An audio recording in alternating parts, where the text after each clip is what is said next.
Hello friends, welcome back to my channel. कैसे हो आप लोग? आई होप आप सब लोग बढ़िया होंगे और आपकी पढ़ाई भी एकदम मस्त चल रही होगी। तो फ्रेंड्स, आज जो हम रिवाइज करने वाले हैं वो कुछ छोटे छोटे टॉपिक्स हैं, जैसे कि हमारा फिनोकॉपी क्या होता है, कॉनकॉर्डेंस क्या होती है, पेनिट्रेंस एंड एक्सप्रेसिविटी में क्या डिफरेंस होता है। इन छोटे छोटे टॉपिक्स का हम जल्दी से क्विक रिविजन करने वाले हैं, ठीक है। तो शुरुआत करते हैं हम अपने फिनोकॉपी से। बेसिकली फिनोकॉपी क्या होता है? फिनोकॉपी एक अल्टरेशन होता है फिनोटाइप में due to the environmental conditions. Basically जब हमारा फिनोटाइप क्या होता है? ऐसे कैरेक्टर्स जिनको हम मतलब देखते हैं, हमारे जीन्स में चेंजेस आते हैं, जिसकी वजह से हमारे जो मॉर्फोलॉजी में जो चेंजेस आते हैं उनको हम क्या बोलते हैं? फिनोटाइप बोलते हैं, ठीक है। तो जब किसी भी ऑर्गेनिज्म का, किसी भी इंडिविजुअल का जो फिनोटाइप है वो चेंज हो जाता है, और चेंज होने की वजह क्या होती है? कोई भी इन्वायरमेंटल कंडीशन हो सकती है जिसकी वजह से उसका जो फिनोटाइप है अब वो चेंज हो गया है, और अब वो एक ऐसे ऑर्गेनिज्म से रिजेंबल कर रहा है जिसका जो जिसके अंदर ये जो फिनोटाइप होता है वो जीनोटाइप की वजह से आया होता है, राइट। मतलब एक इंडिविजुअल ऐसा है जिसके लिए कोई उसका जीन रिस्पॉन्सिबल है उसको उस फिनोटाइप को शो करने के लिए, इसीलिए वो उस टाइप का फिनोटाइप शो कर रहा है। लेकिन एक और इंडिविजुअल है जिसका भी फिनोटाइप बिल्कुल उसी इंडिविजुअल के जैसा सिमिलर है, लेकिन उसका जो चेंज आया है वो किसी इन्वायरमेंटल कंडीशन, जैसे कि कोई टेम्परेचर या फिर कोई अदर इन्वायरमेंटल की कंडीशन है उसकी वजह से उसमें ये चेंज आया है, उसको हम बोलते हैं फिनोकॉपी।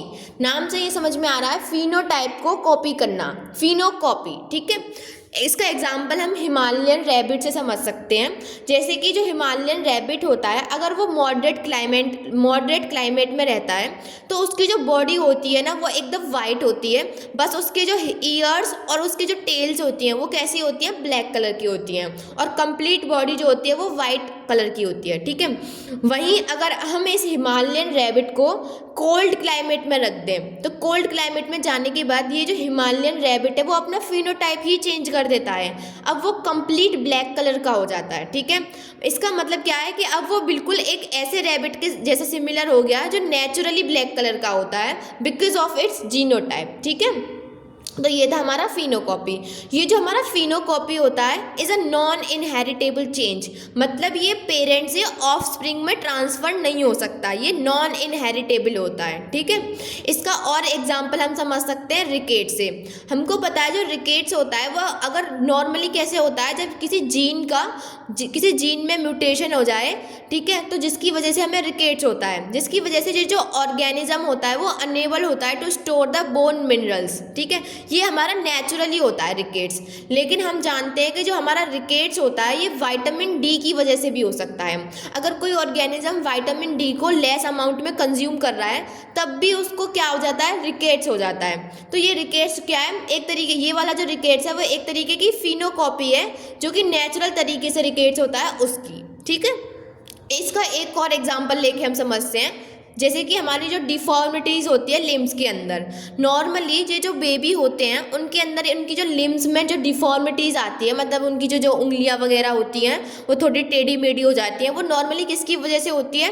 जब उनके किसी जीनोटाइप में म्यूटेशन हो, मतलब कोई ऐसा जीन जो इसके लिए रिस्पॉन्सिबल हो, अगर वो म्यूटेटेड हो तो तब ये हमें सिनेरियो देखने के लिए मिलता है, ये नेचुरली होता है। लेकिन डिफॉर्मिटीज़ इन लिम्स हमें एक और केस में देखने के लिए मिल सकती है। वो कब देखने को मिलती है? मान लीजिए कोई फीमेल जो है वो प्रेग्नेंट है, और प्रेगनेंसी के टाइम पे वो एक ड्रग होती है जो कि होती है टिकैलियोडोमाइड, ठीक है। इसको हम सी से पढ़ते हैं, बेसिकली टी इसमें साइलेंट होता है, कैलिडोमाइड, ठीक है। कैलिडोमाइड ड्रग अगर फीमेल अगर अपने प्रेगनेंसी के टाइम पर कंज्यूम कर लेती है तब भी उस जो बेबी होता है उसमें क्या होता है? लिम्ब डिफॉर्मिटीज़ हो जाती है।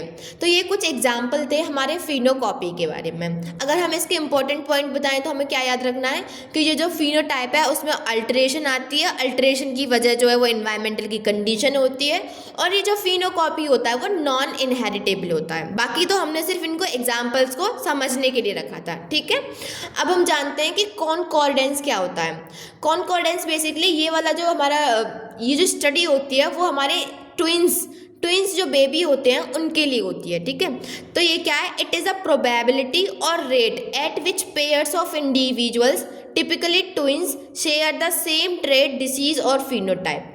तो जब कोई दो ट्विन्स होते हैं और उनके अंदर हमें जानना होता है कि ऐसे कौन कौन से ट्रेड्स हैं, ऐसे कौन कौन से करेक्टर्स हैं जो उन दोनों में, या फिर कोई डिसीज़ या फिर कोई सिंड्रोम है जो उन दोनों ट्विन्स में सिमिलर है, तो उसके रेट को, उसकी प्रोबेबिलिटी को जानना ही हमारा क्या होता है, कॉन्कोर्डेंस होता है। ठीक है, तो ये जो दो इंडिविजुअल्स हैं, मतलब कि ये दोनों जो ट्विन्स हैं, इनके अंदर ये जो अगर दोनों जो सारे ट्रेड्स, ऐसे ट्रेड्स जो उनके अंदर सेम होते हैं, उन ट्रेड्स को हम बोलते हैं कि ये क्या है, हमारे कॉन्कोर्डेंट ट्रेड्स हैं। ठीक है, और ऐसे ट्रेड्स जो दो ट्विन्स के अंदर डिफरेंट होते हैं, मतलब किसी एक के पास ही प्रेजेंट होते हैं, तो उसको हम बोलते हैं डिस्कॉर्डेंट। ठीक है, डिस्कॉर्डेंट ट्रेड्स हैं वो। तो ये एक छोटा सा हमारा टॉपिक था कॉन्कोर्डेंस के बारे में।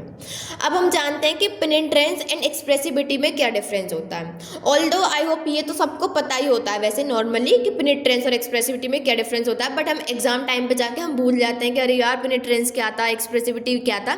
तो हम ये चीज़ ना भूलें, इसीलिए तो हम अपना सारा टॉपिक्स को जल्दी जल्दी रिवाइज कर रहे हैं। ठीक है, तो चलो इसको भी रिवाइज करते हैं कि पेनिट्रेंस क्या है और एक्सप्रेसिविटी क्या है। ठीक है, देखो पेनिट्रेंस का मतलब होता है कि कोई भी the percentage of animals of a specific genotype who express the phenotype associated with that underlying genotype। इसका मतलब क्या हुआ, पेनिट्रेंस का मतलब है कि कोई जीनोटाइप है, ठीक है, वो हमारे जैसे कि इसको एग्जांपल से समझो कि 100 पीपल्स हैं, ठीक है, उनके पास जीनोटाइप है फॉर पॉलीडेक्टाइली। पॉलीडेक्टाइली क्या होता है आपको पता होगा, जो हमारी एक्स्ट्रा टोज और फिंगर प्रेजेंट होती हैं उसी को हम पॉलीडेक्टाइली बोलते हैं। ठीक है, तो हमारे 100 पीपल थे, उनके पास ये जीन था जिसकी वजह से पॉलीडेक्टाइली हो सकती है। ठीक है, out of which only 75 shows the phenotype. तो ये क्या है, हमारा एक पेनिट्रेंस है, मतलब जीन तो 100 लोगों के पास था, लेकिन उसमें से सिर्फ 75 लोगों ने ही उस जो करेक्टर था उसको शो किया। तो इसको हम बोल सकते हैं कि कितने लोगों ने, सिंपली भाषा में हम इसको समझ सकते हैं कि पेनिट्रेंस का मतलब होता है कि कितने ऐसे इंडिविजुअल्स थे जिन्होंने उस करेक्टर को शो किया जिसके लिए उसके पास जीन था। ठीक है, तो यहाँ पे हम समझ सकते हैं, क्या समझ में आया कि penetrance is the percentage of animals, कि कितने परसेंट लोगों ने उस पर्टिकुलर कैरेक्टर को शो किया जिसके लिए उनके पास जीन था। यहाँ पे जैसे कि 75 लोगों ने शो किया, तो हम कहेंगे कि यहाँ पे हमारी पेनिट्रेंस कितनी है, 75% है। तो वही लिखा है कि ये जो पेनिट्रेंस है हो सकता है कि कंप्लीट हो, जैसे कि मान लो 100 लोगों के पास जीन था, तो 100 के 100 लोगों ने उस कैरेक्टर को, पॉलीडेक्टाइली को शो किया।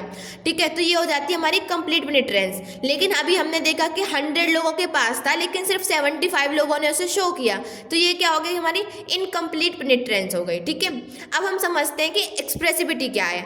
ठीक है, expressivity refers to the degree that a particular genotype is expressed as a phenotype within an individuals। देखो एक्सप्रेसिविटी क्या होता है, इसका मतलब होता है कि उन इंडिविजुअल्स में किस डिग्री से उस कैरेक्टर को शो किया गया। डिग्री का मतलब क्या है कि मान लो ये जो 75 लोग हैं, ठीक है, ये जो 75 पीपल्स हैं, इन्होंने क्या किया, इस पॉलीडेक्टाइली को शो किया, लेकिन अब इन इंडिविजुअल्स में ये जो पॉलीडेक्टाइली हो रही है, मतलब कि ये जो एक्स्ट्रा फिंगर आ रही है, ठीक है, इनकी डिग्री ऑफ एक्सप्रेशन अलग अलग हो सकता है, मतलब इनकी एक्सप्रेसिविटी क्या हो सकती है, डिफरेंट हो सकती है। मान लो किसी में कंप्लीट पूरी एक फिंगर आ गई, ठीक है, किसी में एक छोटा सा, बस छोटा सा ऐसा टिश्यू लाइक स्ट्रक्चर बन गया, किसी में नॉर्मल इतनी छोटी सी फिंगर बन गई, मतलब पॉलीडेक्टाइली सब शो कर रहे हैं, सबके अंदर एक्स्ट्रा फिंगर है, लेकिन वो एक्स्ट्रा फिंगर की जो डिग्री है वो कितनी है, मतलब कि वो कितना शो हो रहा है। देखो हम सिंपली भाषा में समझेंगे कि पेनिट्रेंस था कि कितने लोगों ने शो किया, ठीक है, और एक्सप्रेसिविटी का मतलब हो गया कि कितनी परसेंटेज से, मतलब कितनी शो हो रही है, यहाँ पे कितने लोगों ने शो किया, ठीक है, और यहाँ पे कि किस डिग्री से शो हो रही है। ये डिफरेंस होता है पेनिट्रेंस और एक्सप्रेसिविटी का। ठीक है, तो ये इसका जो थियोरेटिकल वाला पोर्शन था अभी हमने देख लिया। अभी हम इसके थोड़े क्वेश्चन देखते हैं जो कि हमारे नेट में अभी तक पूछे गए हैं फ्रॉम 2013 टू 2024 तक। ठीक है, वैसे इससे ज़्यादा क्वेश्चन बनते नहीं हैं, फिर भी हम देख लेते हैं। ठीक है, तो फ्रेंड्स हम अपना फर्स्ट क्वेश्चन देखते हैं। फर्स्ट क्वेश्चन क्या है, a researcher expose Drosophila larva at 37 degree during their growth. ठीक है, one of the adult flies that emerge had a cross veinless phenotype. मतलब ये कह रहे हैं एक रिसर्चर ने ड्रोसोफिला के लार्वा को 37 डिग्री सेल्सियस पे लेके गए, उसमें से जो एक फ्लाई बनी उसका जो फिनोटाइप था वो कैसा मिला हमें देखने के लिए, क्रॉस वीनलेस फिनोटाइप हमें देखने के लिए मिला। ठीक है, क्रॉस वीनलेस जो है वो एक तरीके का हमारा म्यूटेंट ड्रोसोफिला है। ठीक है, when this cross veinless fly was crossed to non cross veinless mutant fly, all the progeny had normal phenotype. अभी यहाँ से जो हमारी फ्लाई बनी थी क्रॉस वीनलेस वाली, जो कि हमारा एक म्यूटेंट फिनोटाइप को शो कर रही थी, अब हमने इसका क्रॉस कराया है एक और ऐसे ही मेल या फीमेल जो भी है उसके साथ जो हमने क्रॉस कराया है वो भी क्या है, हमारा क्रॉस वीनलेस है। ठीक है, मतलब अभी हमने ऐसा क्रॉस कराया है ऐसी फ्लाइज का जिन दोनों का जो फिनोटाइप है हमें देखने के लिए मिल रहा है वो कैसा हो गया, हमारा क्रॉस वीनलेस हो गया। ठीक है, अभी उन्होंने यही बात कही है यहाँ तक। और फिर हमने देखा कि जब हमने दो म्यूटेंट का क्रॉस कराया और हमने देखा कि उनका जो प्रोजेनी आ रही है उनका फिनोटाइप कैसा आ रहा है, नॉर्मल देखने के लिए मिल रहा है। ठीक है, the observe phenotype can be best explained as an example of. तो अब हमें बताना है कि इनमें से ऐसे क्या कौन सा रीज़न रहा होगा जिसकी वजह से उनकी जो प्रोजेनी है वो कैसी देखने को मिल रही है, हमें नॉर्मल देखने के लिए मिल रही है। तो देखो सबसे पहले हम अपने ऑप्शंस को समझते हैं। कंडीशनल म्यूटेंट क्या होता है, कंडीशनल म्यूटेंट होता है कि इन्वायरमेंट की वजह से किसी ऑर्गेनिज्म में चेंजेस आते हैं। तो जो चेंजेस आते हैं वो क्या होता है, उनके जीनोटाइप में चेंजेस आते हैं। ठीक है, अगर मान लो यहाँ पे ये जो लार्वे थे इनके जीनोटाइप में चेंज आ गया होता तो जब इन्होंने जो दूसरी म्यूटेंट फ्लाई के साथ क्रॉस किया तो उसकी वजह से फिर इनके नॉर्मल प्रोजेनी तो नहीं आ सकती थी। ठीक है, अगर दोनों पेरेंट्स म्यूटेटेड थे तो जीनोटाइप में, तो फिर इनकी जो प्रोजेनी आनी थी वो भी म्यूटेटेड ही आनी थी। कंडीशनल म्यूटेंट तो यही होते हैं ना जिनके जीनोटाइप में म्यूटेशन आ जाता है, तो ये तो हमारा ऑप्शन नहीं हो सकता। ठीक है, फिर हम समझते हैं फिनोकॉपी। देखो फिनोकॉपी जो है वो हमारा आंसर होगा, क्योंकि हमें पता है कि फिनोकॉपी में जो चेंजेस आते हैं वो कैसे आते हैं, हमारे फिनोटाइप में आते हैं, ना कि जीनोटाइप में। तो यहाँ पे ये जो लार्वे थे इन्होंने क्रॉस वीनलेस टाइप फिनोटाइप शो किया, मतलब कि इनके फिनोटाइप में चेंज आ गए, लेकिन अभी भी इनका जो जीनोटाइप था वो बिल्कुल नॉर्मल वाला ही रहा होगा, क्योंकि हमें पता है कि जो फिनोकॉपी होती है वो कैसी होती है, नॉन इनहेरिटेबल होती है। ठीक है, जिसकी वजह से ये जो थे इनका जीनोटाइप नॉर्मल था और जो दूसरा वाला था उनका जीनोटाइप म्यूटेटेड था, जिसकी वजह से ये जो प्रोजेनी हमें देखने के लिए मिली वो कैसी थी, हमारी नॉर्मल फिनोटाइप शो कर रही थी। तो ये तो हमारा राइट आंसर हमें मिल गया है कि फिनोकॉपी ही होगा। ठीक है, बाकी हम समझे पेनिट्रेंस। तो देखो पेनिट्रेंस का यहाँ पे कोई भी केस नहीं है। पेनिट्रेंस तो वो होती है कि कितने लोगों ने उस कैरेक्टर को शो किया जिसके पास ये जीन रिस्पॉन्सिबल था। बाकी प्लियोट्रॉफी भी हमारा आंसर नहीं होगा। प्लियोट्रॉफी का मतलब होता है कि एक जीन जो है वो मल्टीपल कैरेक्टर्स को कंट्रोल कर रहा होता है, that is called as the pleiotropy. तो ये भी हमारा आंसर नहीं होगा। हमारा आंसर क्या हो जाएगा, सेकेंड। ठीक है, अब हम चलते हैं अपने सेकेंड क्वेश्चन की तरफ।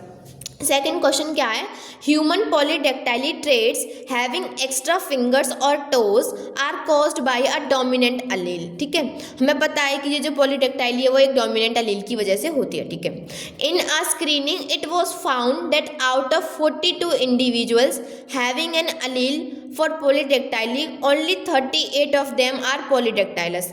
मतलब कि 42 पीपल थे जिनके पास ये जीन था, बट सिर्फ 38 लोगों ने ही उसको शो किया। ठीक है, which of the following is the correct interpretation of this observation. तो वो भी यहाँ पे पूछ रहे हैं कि इसमें से कौन सा जो हमारा ऑप्शन है वो क्या है, बिल्कुल करेक्ट है। ठीक है, तो देखो पहले ऑप्शन में क्या दिया हुआ है हमें कि penetrance of polydactyly is estimated to be 90%। इसको हम कैसे निकालेंगे, इसको हम ऐसे निकाल लेंगे 38 अपॉन 42 इंटू में 100। ठीक है, तो जब आप इनको कैंसिल आउट करोगे तो अप्रोक्स आपको 90% ये देखने के लिए मिल जाएगा। तो और हमें पता भी है कि ये क्या है, हमारी पेनिट्रेंस जो है यहाँ पे हमारे केस में कितनी आ जाएगी, 90% आ जाएगी। तो हमारा जो राइट आंसर होगा वो हमारा यही होगा। ठीक है, बाकी हम और पढ़ते हैं कि एक्सप्रेसिविटी ऑफ पॉलीडेक्टाइली इज 90%। क्या ये एक्सप्रेसिविटी के बारे में बात कर रहे हैं, नहीं, ये तो ये शो कर रहे हैं कि इतने लोगों के पास था, मतलब 42 लोगों के पास जीन था, लेकिन सिर्फ 38 ने शो किया। तो ये क्या होता है, हमारा पेनिट्रेंस होता है। ठीक है, एक्सप्रेसिविटी की तो उन्होंने बात ही नहीं करी, तो ये तो हमारा आंसर नहीं होगा। फिर क्या, this is an example of variable expressivity, again expressivity इन्होंने बात नहीं की है, ठीक है, तो ये भी नहीं होगा। Polydactyly trait is showing complete penetrance, भाई सिर्फ 90% लोगों ने शो किया है, तो ये फिर कंप्लीट तो नहीं है, ये इनकम्प्लीट पेनिट्रेंस है, तो ये भी हमारा क्या आंसर नहीं होगा। तो हमारा जो राइट आंसर हो जाएगा वो हो जाएगा हमारा फर्स्ट, ठीक है। उसके बाद चलते हैं हम अपने क्वेश्चन नंबर 3 की तरफ।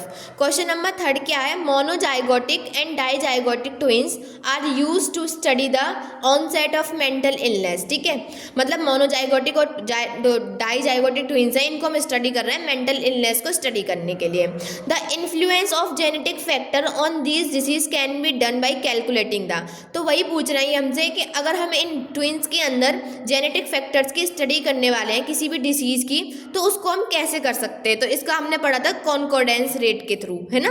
कॉन्कोर्डेंस रेट होता है इसकी, ये क्या होती है, प्रोबेबिलिटी या रेट होती है दोनों ट्विंस में, कोई भी जो जीन है या फिर कोई भी डिसीज़ है उसको जो ट्रांसमिट होने की जो रेट होता है या प्रोबेबिलिटी होता है, उसी को हम जेनेटिक्स में क्या बोलते हैं, कॉन्कोर्डेंस बोलते हैं। तो हमारा जो राइट ऑप्शन हो जाएगा वो हो जाएगा हमारा सेकेंड।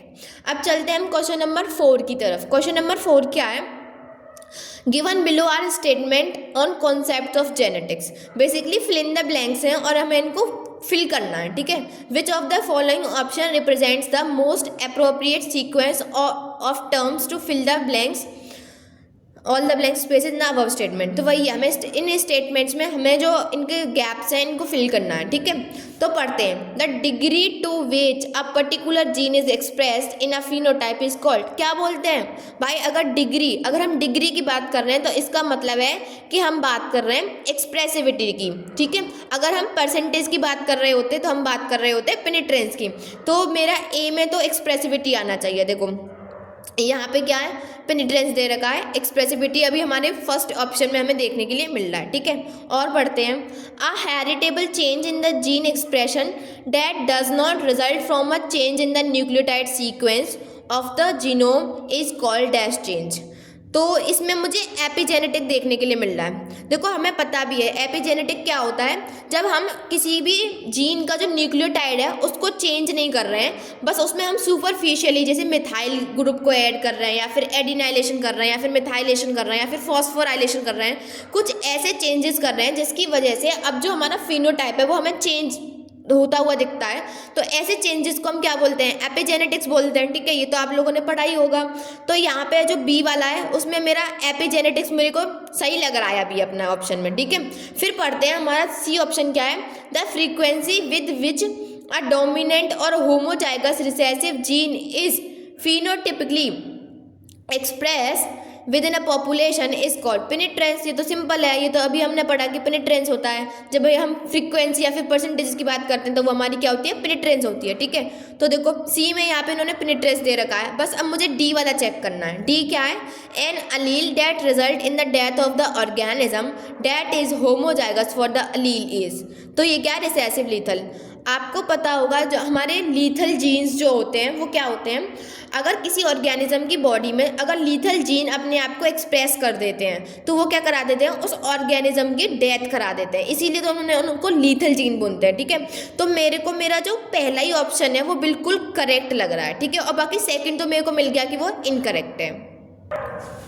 तो फ्रेंड्स हम अपना सी जो थर्ड है और फोर्थ ऑप्शन है उसको भी देख लेते हैं। देखो हमें पहले ही पता था कि हमारे जो first fill in the blanks थे जिसमें हमारी डिग्री की बात की गई थी उसमें हमारा क्या था, एक्सप्रेसिविटी आ रहा था, ठीक है। और दोनों ही सिचुएशंस में कहीं भी हमें एक्सप्रेसिविटी कहीं पे भी देखने के लिए नहीं मिल रहा, ना तो हमें थर्ड वाले ऑप्शन में मिल रहा है ना फोर्थ वाले ऑप्शन में मिल रहा है, इसीलिए ना तो ये मेरा आंसर होगा ना तो ये मेरा आंसर होगा, ठीक है। तो इस तरीके से हमने इनको एलिमिनेट कर दिया।